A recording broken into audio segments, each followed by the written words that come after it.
Bem-vindo a todos, bem-vindos de volta às Conversas com a Iniciativa, e hoje temos o nosso conhecidíssimo, afamado João Coutinho Figueiredo. Começa mal. Já começa mal.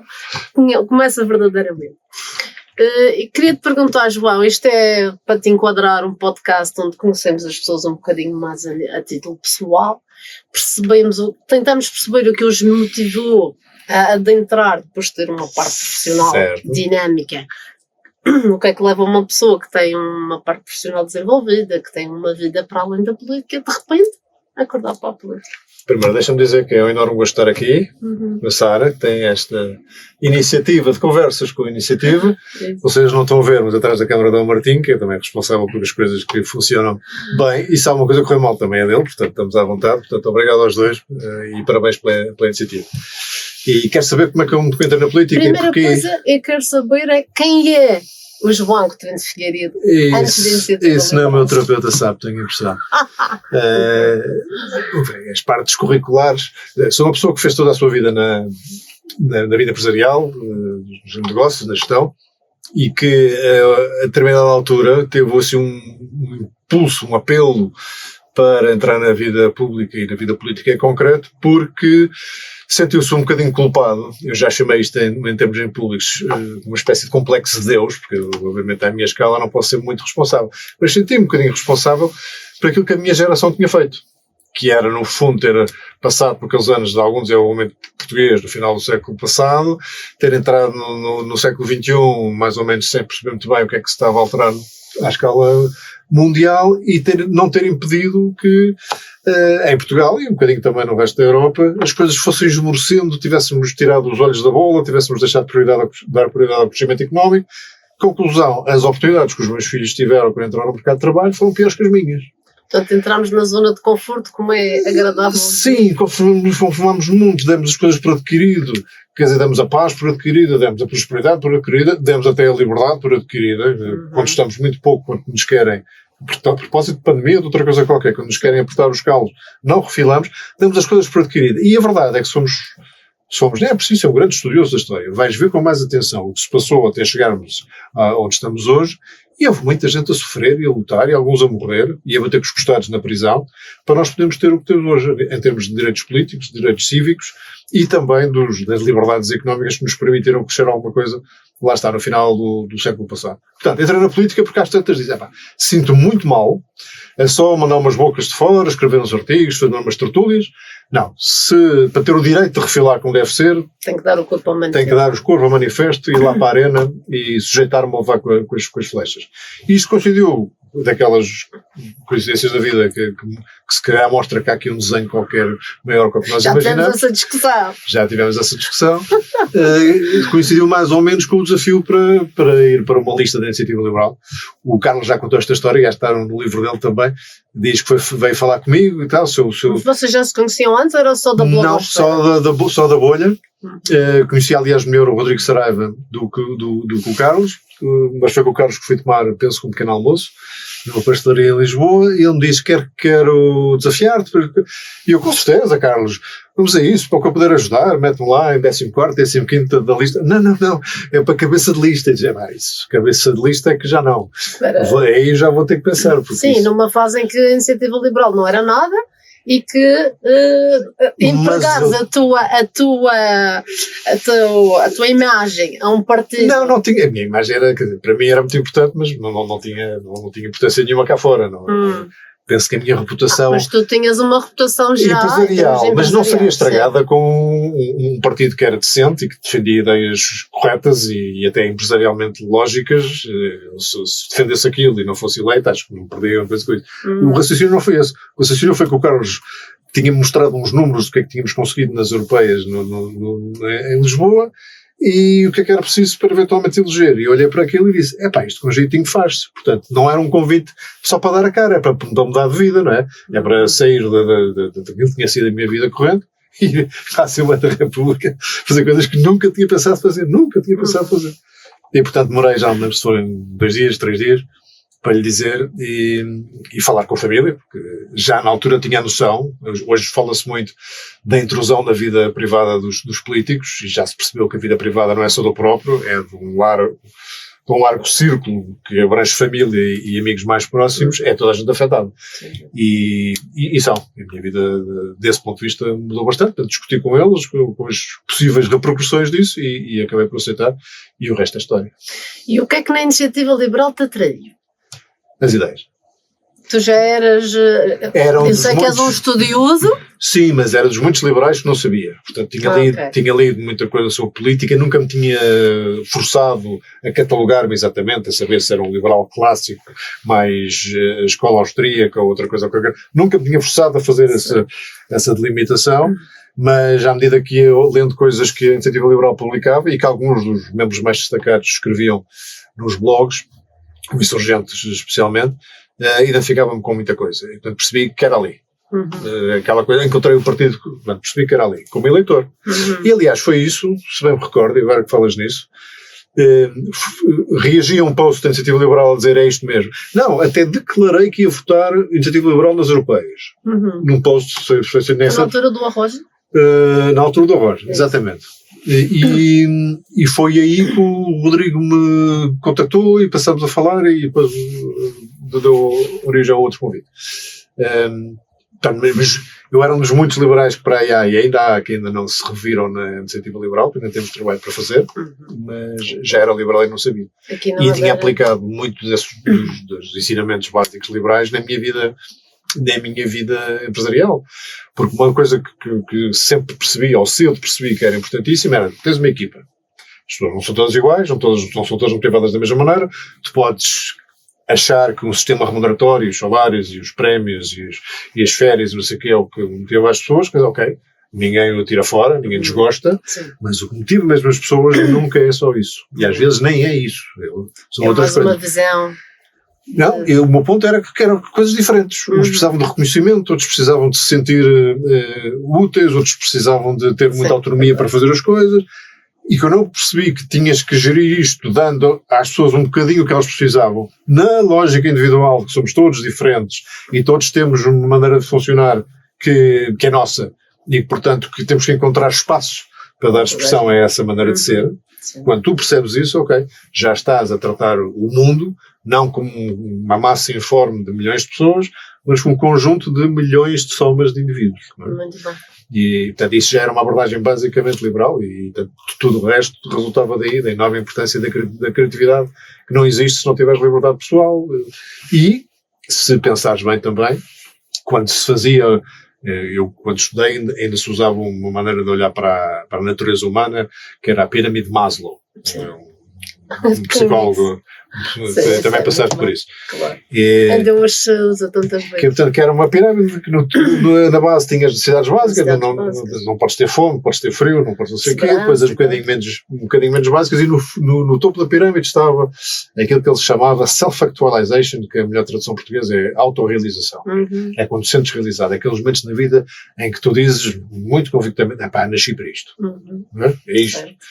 E já na altura tinha essa noção que as pessoas atingem esse pico da pirâmide quando estão a fazer coisas, não só que lhes agradam, obviamente, e que nas quais são minimamente boas, porque ser competente numa coisa dá muito prazer, mas quando o fazem autonomamente, ou, por outras palavras, com liberdade. Certo. Se não tiveres essa liberdade, por muito bem que estejas a fazer, achas que é sempre mais mérito de quem te deu a instrução do que a tua. E às vezes há uma certa frustração de quereres ir num determinado caminho e haver pessoas que não têm a tua visão ou que não têm a tua forma de pensar e que de certa maneira te travam e que te limitam a tal expressão de liberdade. Há muitos estudos que dizem que a larguíssima maioria da razão pela qual as pessoas querem mudar de emprego é a insatisfação com o chefe. Claro.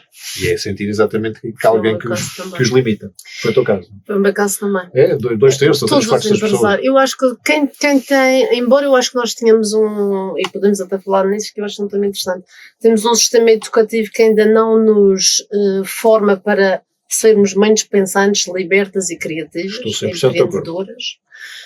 No entanto, talvez alguns de nós, ou que tenham uma educação um bocadinho, não sei o que é que termina, esse bichinho que entretanto surge dentro de nós, de achar que há outro caminho e que há outro mundo para conhecer e que nos faz entrar nesse espaço, porque eu também noto que há muita gente que não tem esse espírito. Mas sabes que eu mudei um bocadinho de opinião relativamente digamos, às virtudes do autoemprego, do empreendedorismo. Uhum.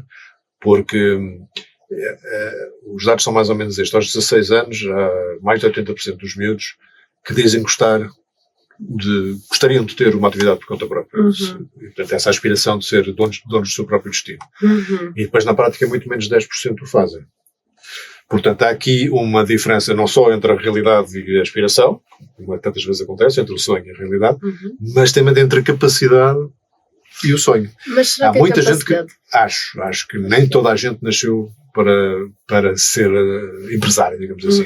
Agora, isto que eu disse aplica-se também a pessoas que trabalham por conta de outra. Sim, sim. E, portanto, aí não é só o sistema educativo, o próprio sistema empresarial também não dá às pessoas a liberdade. Os chefes não são, na sua larguíssima maioria, pessoas que dão muito espaço aos seus subordinados. Acham que controlar o detalhe do que a pessoa faz é a maneira de se afirmar. Quando a maneira de se afirmar devia ser ter essa pessoa produzir um grande resultado, mesmo que tenha sido uma maneira diferente daquela que eu faria. Isso entramos Mas é preciso ter correntes de liderança, que é outro também que me apaixona de sobremaneira. Mas voltando ao sistema educativo, sim, tens toda a razão, nós não estamos preparados para isto e, sobretudo, não fazemos desenvolvimento do sentido crítico. E não fazemos provavelmente porque isso também é chato para os professores, porque o primeiro alvo de um sentido crítico vai ser o próprio professor. Ainda agora estou com uma situação dessas caminhas. Pronto. E os professores não gostam. Temos uma classe docente muito envelhecida, especialmente no secundário, e portanto não está preparada para fazer esse salto. Porque se nós tivermos sentido crítico em relação a tudo aquilo que nos está a ser transmitido e à forma como a realidade nos está a ser descrita, temos a obrigação, podemos começar por criticar aquilo que nos está a ser dito, não acredito nisso e não sei o quê, mas tens logo a seguir, quase a obrigação, temos logo a obrigação de dizer o que é que eu acho. Isto não parece ser assim, porque acho que é assim.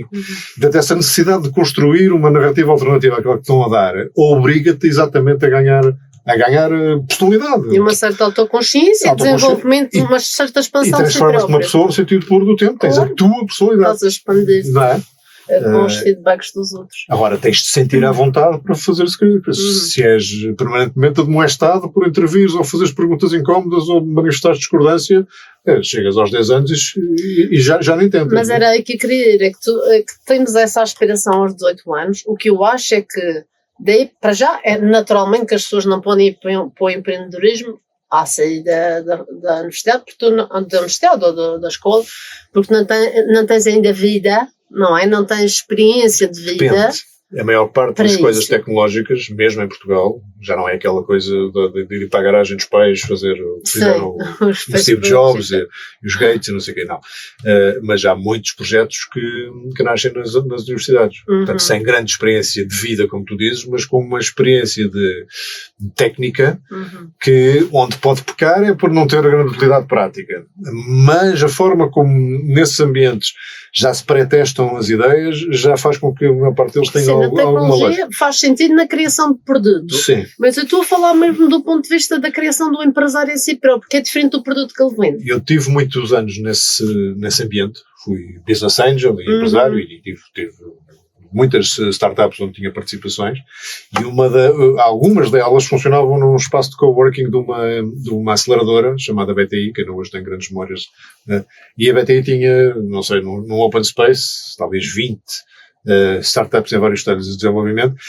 E lá está, como tu dizes, a maior parte dos fundadores eram muito inexperientes nas coisas práticas de que é ter uma empresa, partilhavam sobretudo ideias, não pela parte técnica ou tecnológica do que estavam a fazer, mas como é que eu faço os estatutos, o que é isto da contabilidade, como é que estrutura, lei laboral, para agora preciso contratar 2 pessoas. Portanto, era as partes de gestão mais nitty-gritty. Essa parte mais colaborativa. Sim, partilhávamos imensa informação e era espetacular porque rapidamente, para já, não repetias os erros que vias outros a cometer, aquilo eram best practices muito, muito, muito rápido. Mas não tem a ver com o sistema educativo. Pois, mais uma vez.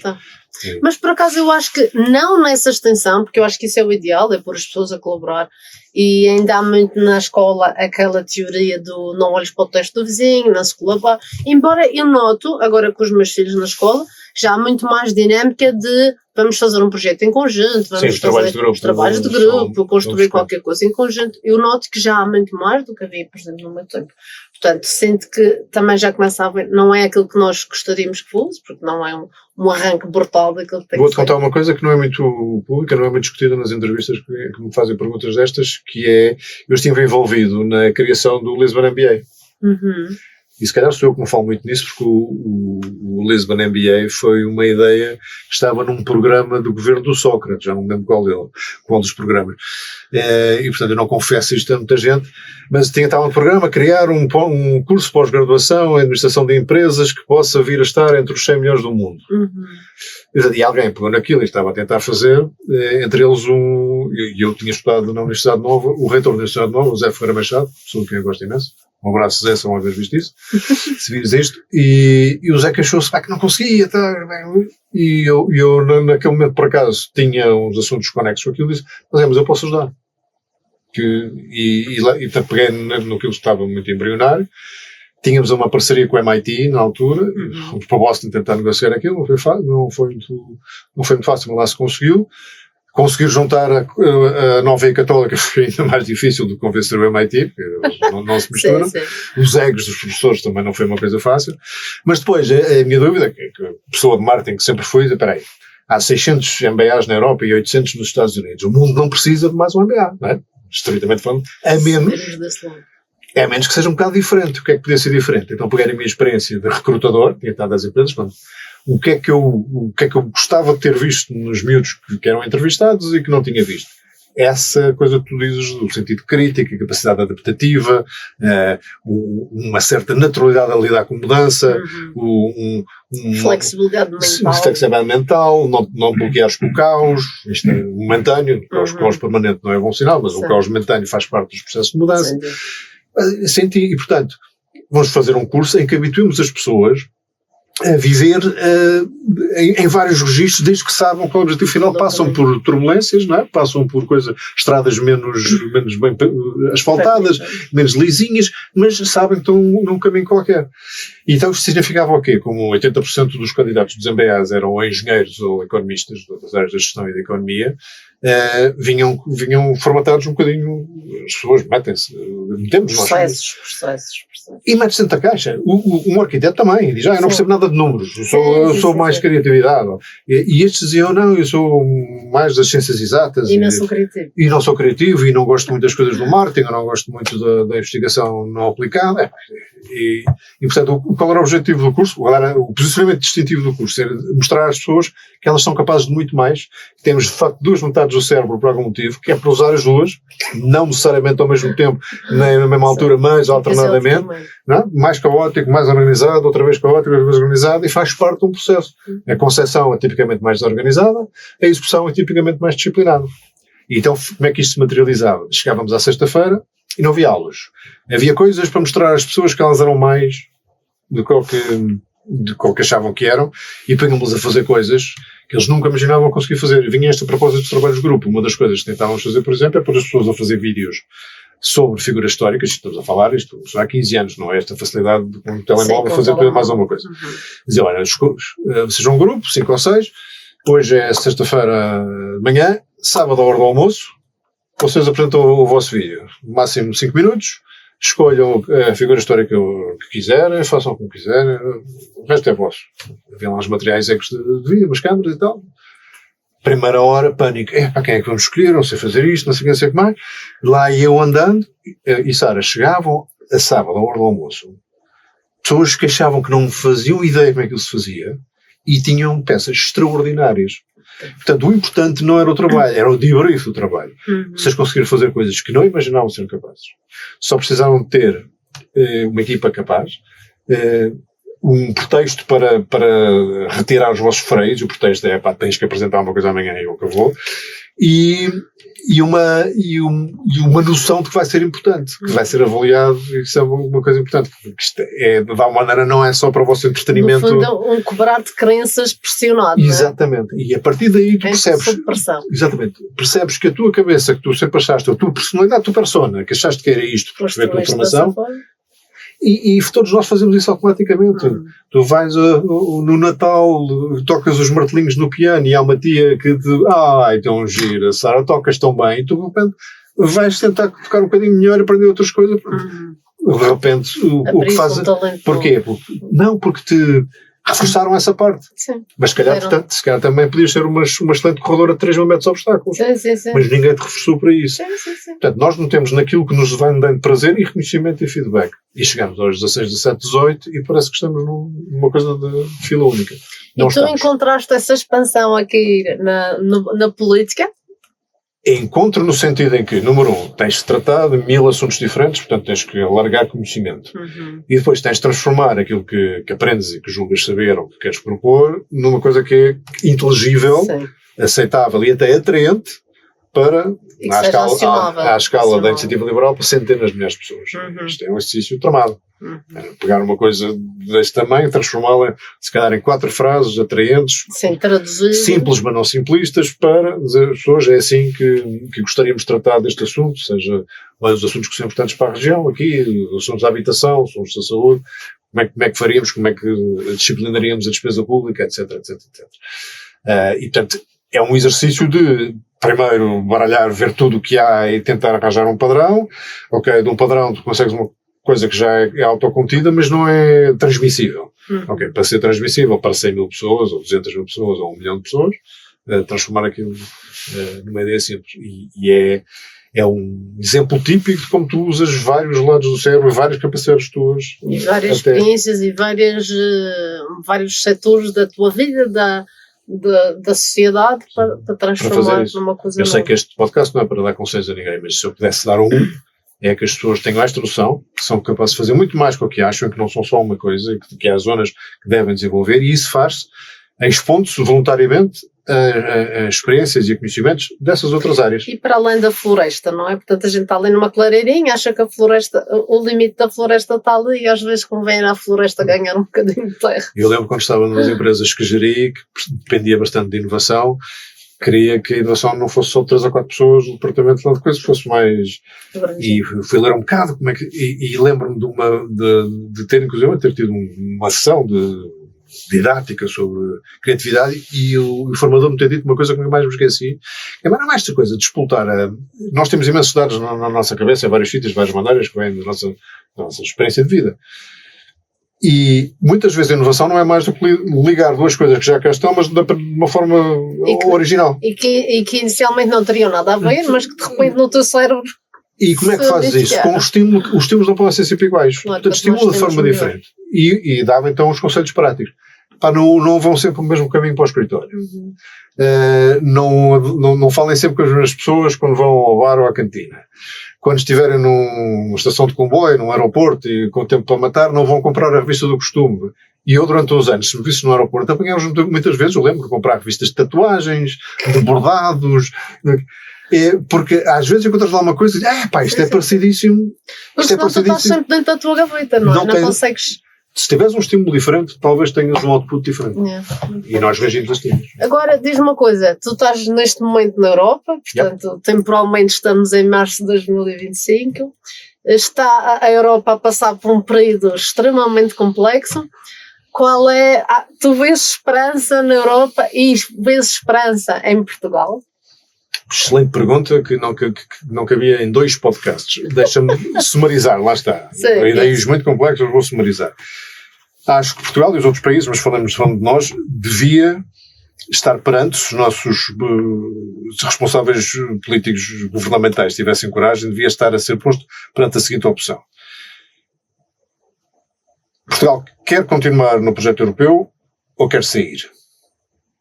Porque o projeto europeu, para sobreviver, vai ter que se transformar numa coisa que nunca ninguém decidiu ainda, que vai ter que ter uma crescente centralização e delegação de soberania por parte dos Estados-membros muito maior em relação ao que tem hoje. Isso vê-se hoje, muito claramente na área da defesa, vamos ter que investir muito em defesa e como é que vai ser feito, compras conjuntas, deployment conjunto, logística conjunta, interoperabilidade de dispositivos militares, tem que ser uma coisa conjunta. Quando tu dizes conjunta, é alguém, tu até podes ter os 27 Estados-membros lá representados de uma maneira, mas isso não é antiliberal. Não é bem antiliberal, é anti aquilo que nós até agora temos feito. Por isso é que eu digo que temos sempre posto à escolha.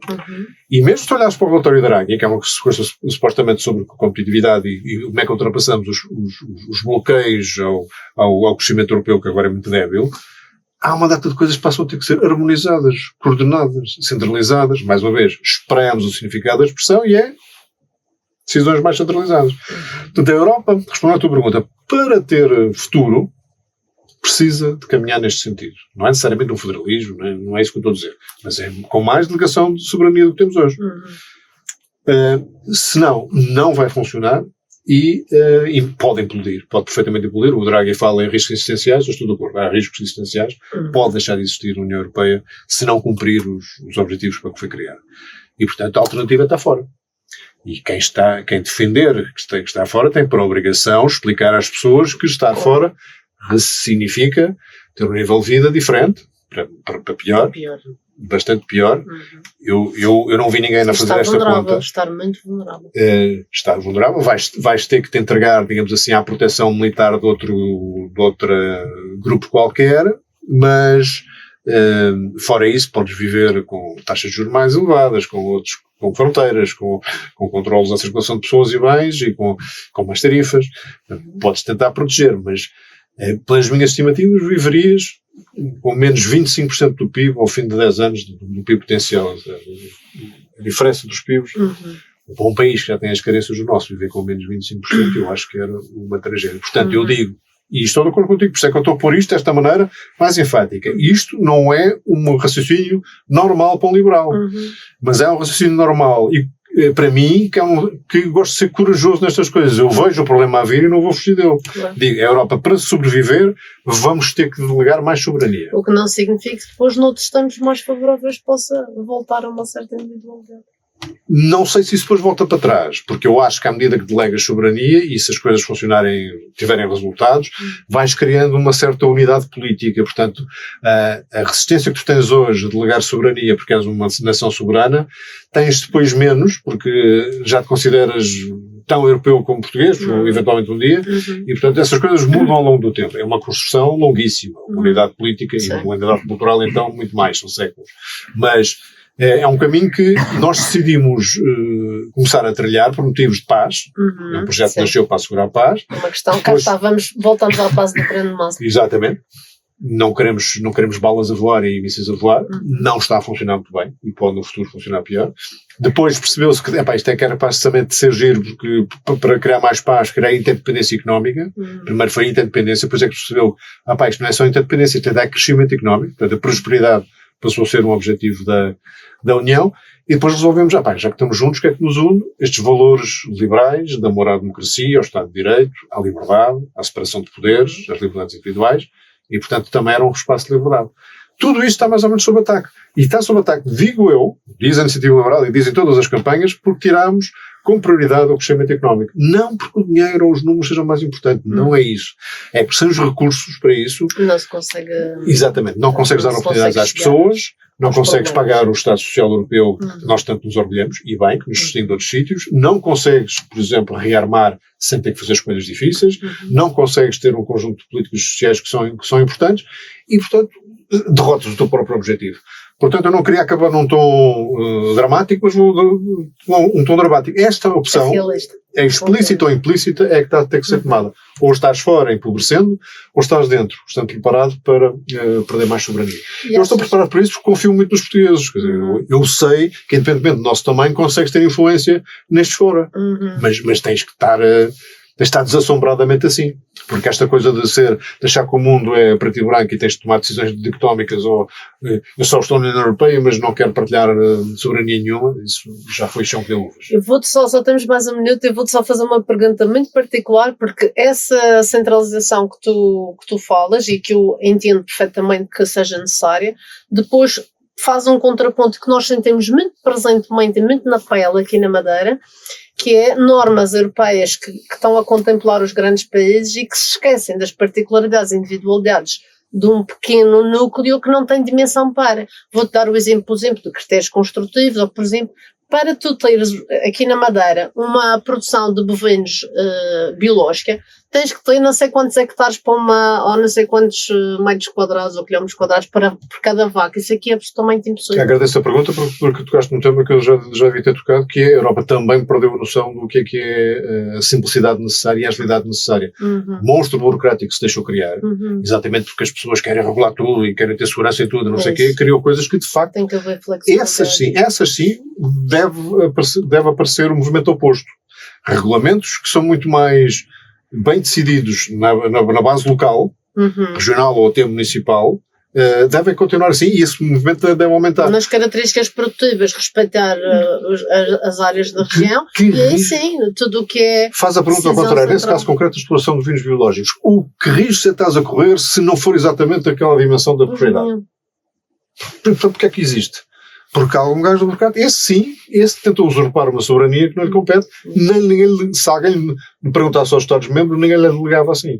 Portanto, ao mesmo tempo que há coisas que têm que ser integradas, o 28º regime das sociedades, os temas contabilísticos, por exemplo, que alteram muita coisa, os mercados de capitais, os temas de energia e transporte de energia e eletricidade. Quanto mais harmonizado melhor, porque também é global. Exatamente, e beneficia todo.